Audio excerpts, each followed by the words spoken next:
Ladies and gentlemen, family and friends, on behalf of BLE 16A, we would like to give our most heartfelt and deepest thank you for not only joining us today, but in helping and encouraging us reaching this defining goals in our lives.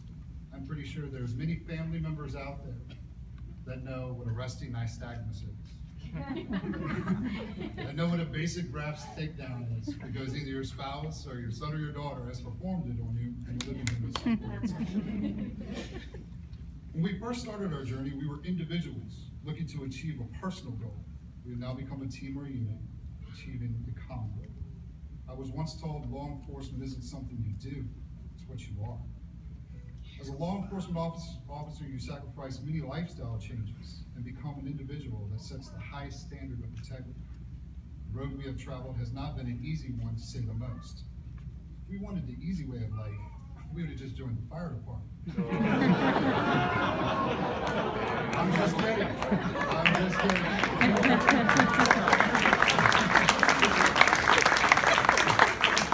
We absolutely love our brothers and sisters in that, and appreciate everything they do. Over the past few months, your eyes become enlightened in areas in life that before you never really thought about too much. People's rights, personal freedom, why laws have been put into place, and how what we do involves each and every one of you here today. As we look back on the recent events in our country, you can't help but wonder why anyone would choose a profession such as this one. Why choose to be held under a microscope, or to run to the fear instead of away from it?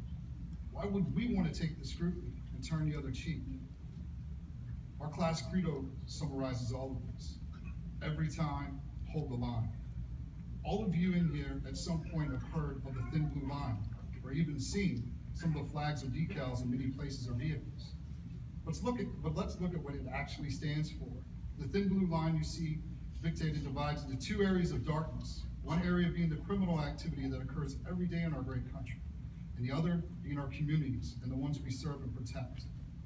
We are that thin blue line that separates anarchy and order. On day one, many of us knew that this was to be a journey unparalleled to anything in our lives up to this point. From the warm welcome of the rewards of push-ups and sit-ups and flutter kicks that our beloved instructors, Officer Hassan, Officer Kane, enjoyed rewarding us with. Strenuous testing that I'm sure family members witnessed. I have no doubt that many of the living rooms were littered completely with 5.9x9 index cards on one or more occasions, with notes scratched onto them. And even so, with juggling life circumstances, we made a commitment to ourselves and each other to accomplish this goal. We would like to thank our instructors for driving us in the right directions. Through not only their countless hours of teaching and patience, but allowing us into their lives through real life experience. At times you could see in their eyes as they relived moments of pain, sorrow, and happiness, that they weren't only here to teach us what they do, but what not to do. I was once told by a mentor, if you're gonna walk through a minefield, you walk behind someone. These fine officers have blazed a trail for us to succeed in not only police work, but in life. We have a token of appreciation we would like to present to our Academy staff. Officer Winter and Officer Covington would come forward.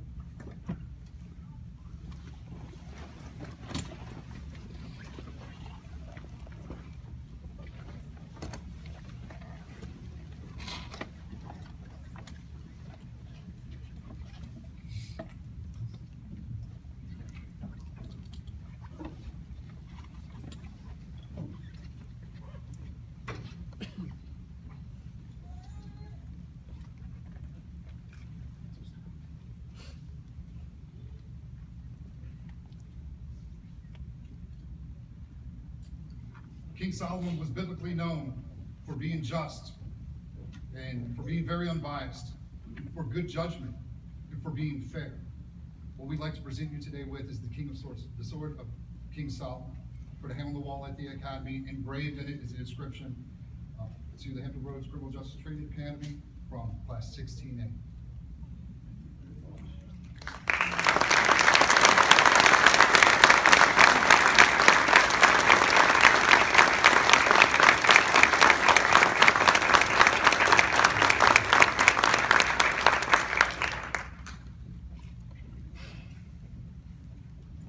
we progress through our careers, I cannot help but think of the tools we have been trained on that encompass our duty belts. All of us here love the OC spray, I'm sure, and the taser. But I want to also bring up the other set of tools that we all must carry upon our belts at all times. In one pouch, we have integrity, the highest standard we hold to ourselves, to each other, and to you. In one pouch, we have to speak the truth at all times. We muster the courage to accept when we have been wrong and to own it. Patience is another tool. Whether it be an intoxicated individual who will not cooperate, or maybe a lost child. An elderly person just looking to have a conversation with, someone they feel to confide in. Sitting in a high school talking to a child or parent knowing that your shift ended hours ago, but you give your time knowing that because of you, they'll sleep safely that night. In a slightly larger pouch is compassion. No matter right or wrong, they might be your feelings toward the individual. No matter right or wrong, what your feelings are towards the individual and what they are going through, they should always be your first priority. A compassion for individual rights and peace, and protecting those from criminals who would want to take them from our communities. Another pouch would hold a sense of humor, to make an individual smile or feel better about the day they were going to face. Ethic morals, to live an unsullied lifestyle, to be behind closed door what you are out of them, to always live with the highest standard of morals and interject those into the people we meet and the children we raise. Communication, the ability to talk to our community and to understand what their needs are. To have the trust earned and not automatically assumed. And lastly, accountability. Not only to other officers, our agencies, and to each other, but to ourselves. We give our honesty to be accountable, to do our best in making the right decisions, and always knowing we can trust that person looking back in the mirror at us every morning we put our uniforms on. As new officers, we look to the seasoned officers in this room for direction and for guidance. Many of us will undergo our FTO process and head straight to the streets. We all know that there will be times it will be lonely and long and mentally and physically exhausting. But we want our families to know that we will be thinking of you all the time.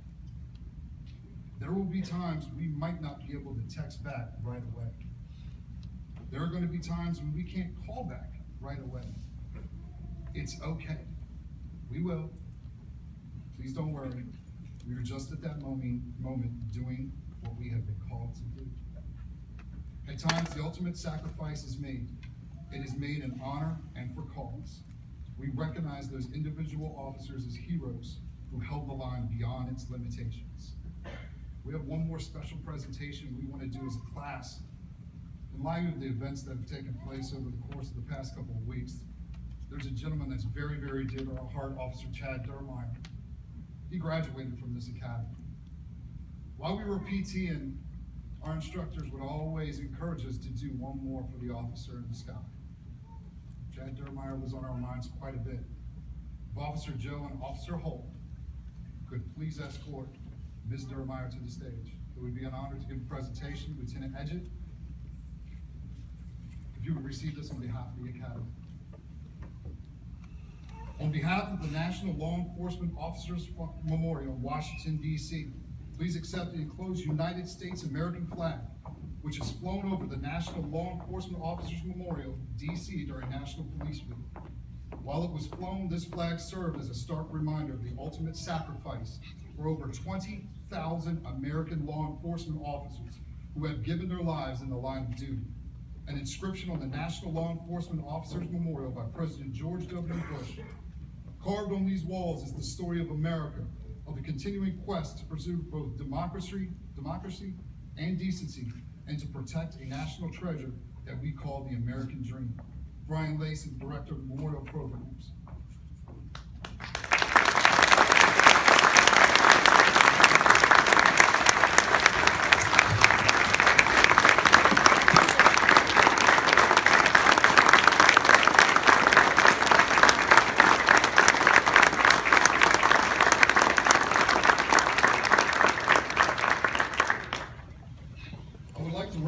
Wrap up with what makes up the line. What really drives an individual to become a law enforcement officer. Some of you out there already know. For some people know that Mommy worked hard to accomplish this goal. She did it for you. Or that a brother or sister had heard the call to become a cop and knew they could protect you that much more. Or how about the dad that just wasn't sure in life what he was supposed to be? Everyone has their whys and their defining moments. How about some of those defining moments to become an officer and make a difference and a mentor to our youth? To advance my career in law enforcement while making a positive influence within my community. I believe this is what I am meant to do. I was given a second chance at life after serving in Iraq, and I want to serve my community and be an example of a servitude for my boys. I witnessed domestic violence as a child and a troubled teen. I want to help those that can't help themselves. Through all my careers over the years, I have always wanted to be in law enforcement, and at the age of 50, I finally got the honor.